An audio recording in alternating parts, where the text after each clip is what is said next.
কি মনে হয় আমি আমার বউকে ভয় পাই, ভয় পেয়ে রান্না করি? এরকম ব্যাপার না। অ্যাকচুয়ালি ও ভালো রান্না করতেই পারে না।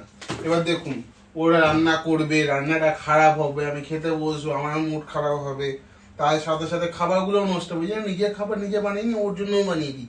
আমি একটু ভালো রান্না বান্না পারি তো, বেকার বেকার ওকে বলে বাবার করে ঝগড়া করে কোনো মানে নেই, কোনো লাভ হয় না।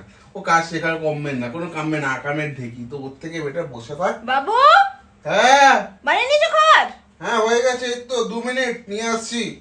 যদি খাবার ভালো না হয় না, দেখবে লাথি মারবো তোমাকে আমি।